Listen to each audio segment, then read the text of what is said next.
What happens when one of Hollywood is most respected actresses comes face to face with a talk show host who refuses to back down from controversy?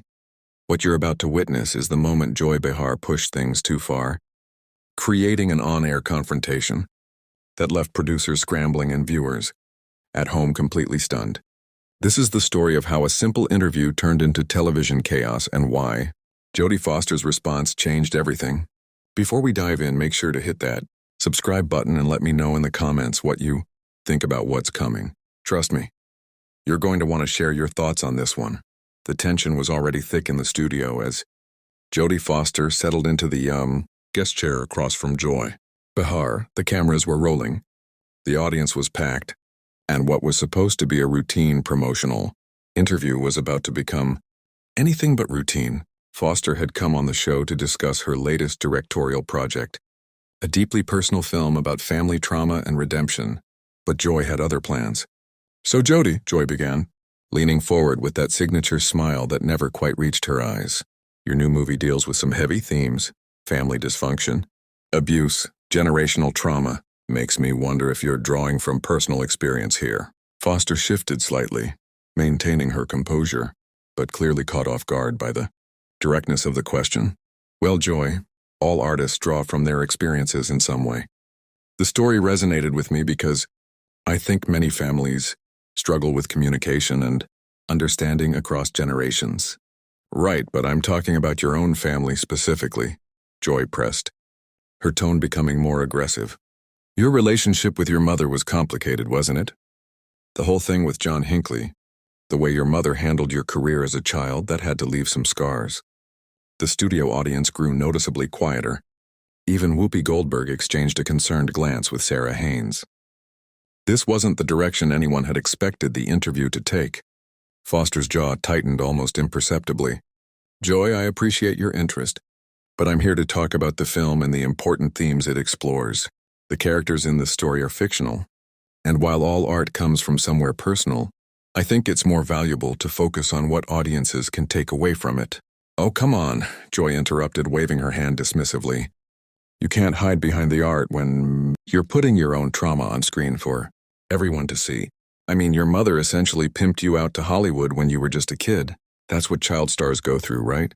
And then when that obsessed fan tried to kill a president to impress you, where was she then?" The words hung in the air like a slap. The camera operators continued rolling, but uncertainty showed in their movements. This was live television, and things were spiraling fast. Foster's voice remained steady, though there was steel beneath it now. "Joy, I think you're confusing an interview with an interrogation. My mother was a single parent doing her best to support 4 children. She protected me throughout my career and helped me make choices that allowed me to grow into the person I am today." "Protected you?" Joy let out a sharp laugh. "Is that what we're calling it? Because from where I'm sitting, it looks like she threw you to the wolves and counted the money, and now you're making movies about family trauma. The connection seems pretty obvious to anyone paying attention." The other co-hosts were visibly uncomfortable. Whoopi started to interject.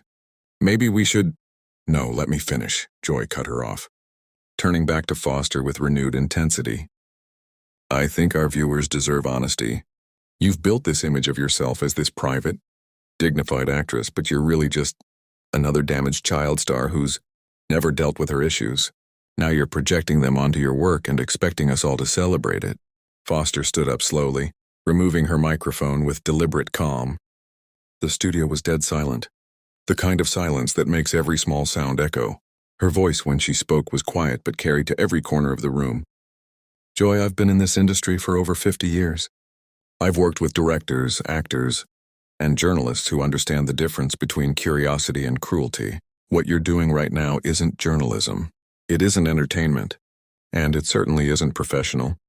"Oh, so now I'm unprofessional?" Joy's voice rose as her face flushed red. "I'm asking the questions everyone else is too scared to ask. That's what real journalism looks like.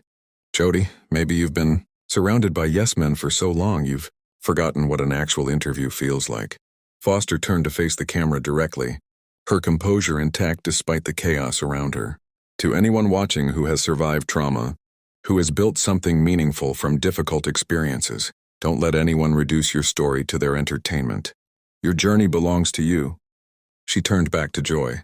And to you, Joy, I hope someday you learn the difference between being provocative and being cruel. There's a reason people trust me with their stories, and there's a reason they're starting to question whether they can trust you with theirs. The camera caught everything. Joy's face cycled through confusion, anger, and what might have been a flicker of shame. The other co-host sat frozen, unsure whether to intervene or let the moment play out. In the control room, producers were frantically discussing whether to cut to commercial, but the compelling nature of what was unfolding kept them glued to their seats. Joy recovered first, her media training kicking in even as her judgment seemed to abandon her completely. Trust me with their stories, Joy said sarcastically, leaning back in her chair. Please, you've been hiding behind carefully crafted responses and PR speak for decades. I'm trying to have a real conversation here, but you're treating this like some kind of royal audience, where we're all supposed to bow down and ask softball questions. Foster remained standing, one hand resting on the back of her chair. The power dynamic in the room had shifted completely. What had started as a traditional host-guest interview now felt more like a courtroom, with Foster as the dignified defendant and Joy as an overzealous prosecutor who had lost all sense of proportion. Joy, Foster said, her voice carrying a warning tone that anyone with sense would have heeded. You're confusing real conversation with public humiliation. There's a difference between asking thoughtful questions about someone's work and attempting to psychoanalyze their entire life. Story for entertainment value. Entertainment value? Joy shot back, her voice growing shriller. This is a talk show, Jodie. Entertainment is literally what we do here. But apparently you think you're above all that now, too good to engage with the common people who actually watch this show and buy tickets to your movies. Whoopi finally found her voice, trying to restore some semblance of control. Joy. No, Whoopi, Joy interrupted again, holding up a hand. I think our audience deserves to see what happens when someone comes on our show and acts like they're better than us, like their pain is somehow more sacred than anyone else's. The camera operator zoomed in on Foster's face, capturing the moment when her patience finally reached its limit. Her expression didn't change dramatically, but something shifted behind her eyes. A decision was being made in real time. You want to know about pain, Joy? Foster's voice remained level, but it carried new weight. Real pain isn't something you parade around for ratings. It's not a talking point or a gotcha moment. It's the thing that shapes you quietly, teaches you empathy, and makes you careful with other people's hearts. Oh, spare me the lecture. Joy rolled her eyes dramatically. You're sitting there acting all wise and wounded. But at the end of the day, you're just another actress selling a product, and that product happens to be built on your childhood trauma. Don't get mad at me for pointing out the obvious connection. Sarah Haynes shifted uncomfortably in her seat, clearly wanting to change the subject. Maybe we could talk about the technical aspects of directing. Sarah, please. Joy cut her off with barely concealed irritation. The adults are talking here. Jodie came on this show, promoted a movie that's clearly autobiographical, and now she wants to pretend asking about it is somehow crossing a line. That's not how this works. Foster took a step closer to the table, and her presence seemed to fill the entire studio. You're right about one thing, Joy. This isn't how it works. Professional interviews, respectful conversations, basic human decency, none of that seems to work for you. So let me try something different. The studio fell completely silent. Even the crew members who had been moving quietly in the background stopped what they were doing. I've been coming on talk shows since I was 13 years old, Foster continued, her voice gaining strength with each word. I've answered thousands of questions about my life, my work, and my choices. I've dealt with intrusive paparazzi, tabloid rumors, and people who thought my privacy was their property, but I've never, in 5 decades of public life, encountered someone who seemed to take such genuine pleasure in trying to hurt someone on live television. Joy's mouth opened, but for once no words came out. You keep talking about real conversation, Foster pressed on. But real conversation requires respect. It requires listening. It requires caring about the person sitting across from you as more than just content for your show. What you're doing isn't conversation, Joy. It's performance art, and the art is cruelty. Finally finding her voice again, Joy's response revealed just how little she understood about the hole she had dug for herself. Oh, so now I'm cruel because I ask hard questions? Because I don't treat celebrities like they're made of glass? Sorry if I burst your bubble, Jodie, but this is the real world. People have opinions about your life whether you like it or not. Having opinions and weaponizing someone's personal history for television drama are two very different things, Foster replied. And the fact that you can't see the difference explains a lot about why this show has become what it's become. The comment hit like a physical blow. Joy's face went red, and you could see the exact moment she decided to abandon any pretense of professionalism. What this show has become? Joy's voice rose to near shouting level. This show has been successful for over 25 years. We've interviewed presidents, Nobel Prize winners, and every major celebrity in the world. And now some actress who hasn't had a hit movie in a decade is going to lecture me about television. The insult hung in the air, and everyone in the studio knew Joy had just made a massive mistake. Foster's filmography spoke for itself. Her recent directorial work had been critically acclaimed, and attempting to diminish her career accomplishments was both factually wrong and professionally reckless. Foster smiled for the first time since the interview began, but it wasn't a warm smile. You know what, Joy? You're absolutely right. I haven't had a hit movie in a decade. I've been too busy directing films that matter, working with actors who understand their craft, and building a body of work that I'm proud of. You're right that I'm not used to this kind of treatment. In my world, people show up prepared. They treat each other with basic respect, and they understand that their job is to serve the audience, not their own ego. My ego? Joy stood up, abandoning her host chair and stepping into the open space between the table and Foster. You're the one who walked onto my set, acting like you're too good to answer simple questions about your own movie. I answered your questions. Joy, I talked about the themes of the film, the importance of family healing, and the universality of trauma and recovery. But that wasn't enough for you. You wanted blood. You wanted me to break down and confess to some narrative you'd already written about my life. The two women now stood facing each other in the center of the studio, with the cameras capturing every word, every gesture, and every expression. The other co-hosts looked like they were watching a car accident in slow motion, wanting to help, but unsure how to intervene without making things worse. You want to know what I wanted? Joy's voice carried a note of desperation now, as if she was finally beginning to understand how badly this was going, but couldn't stop herself from making it worse. I wanted honesty. I wanted someone to finally admit that Hollywood is built on damaged people selling their pain to audiences who eat it up. I wanted you to stop pretending you're above it all. Foster's response would become the most quoted moment of the entire exchange. Joy, Foster said, her voice cutting through the tension like a blade.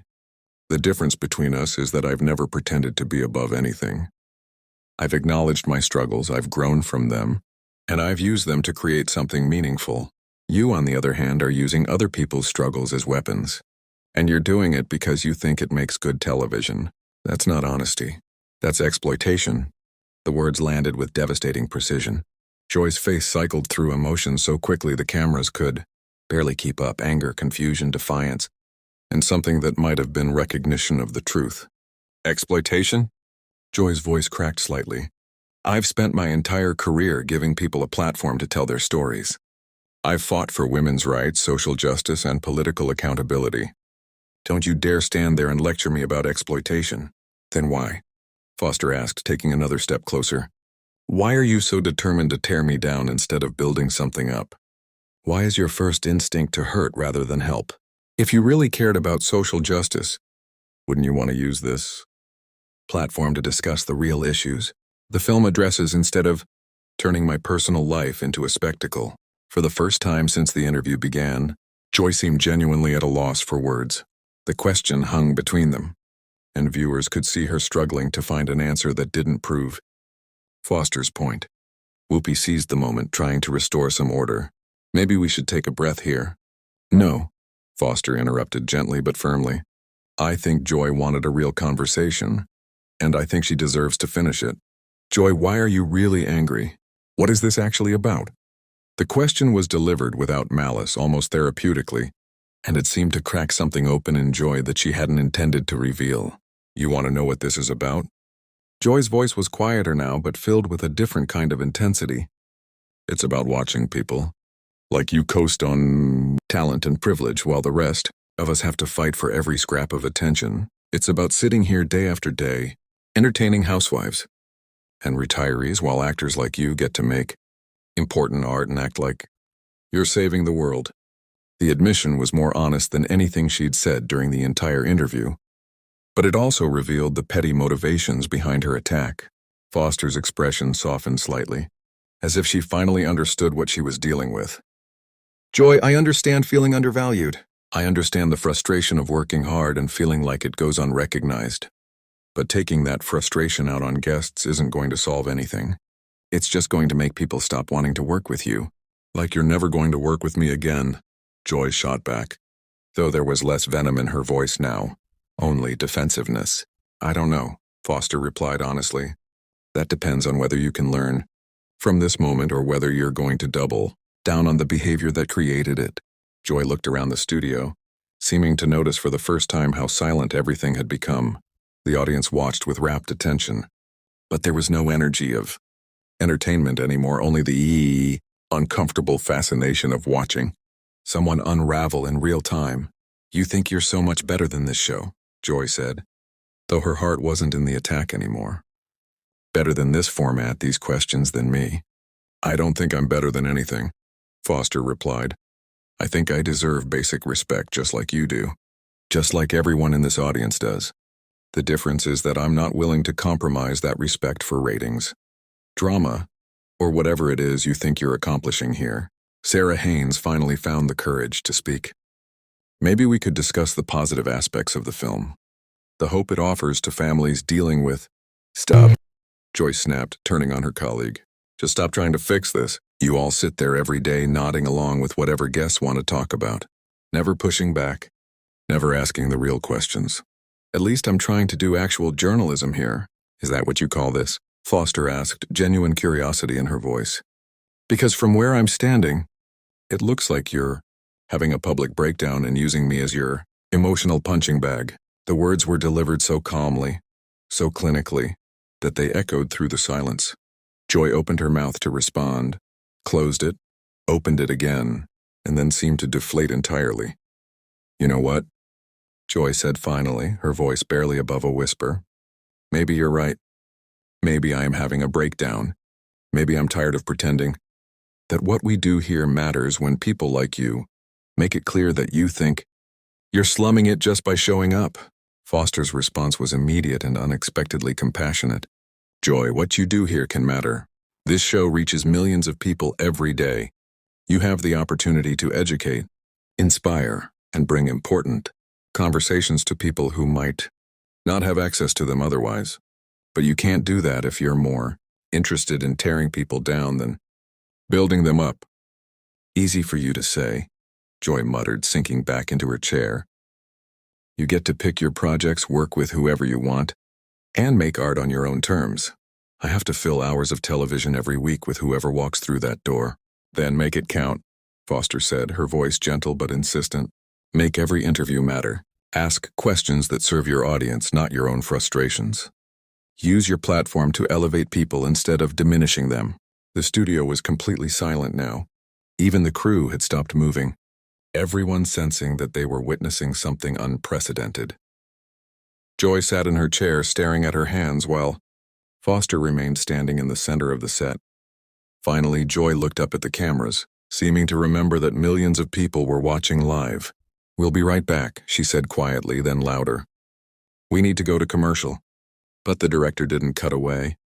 Whether it was technical, confusion, or a deliberate decision to let the moment play out, the cameras kept rolling as Joy turned to Foster one last time. I'm sorry, she said.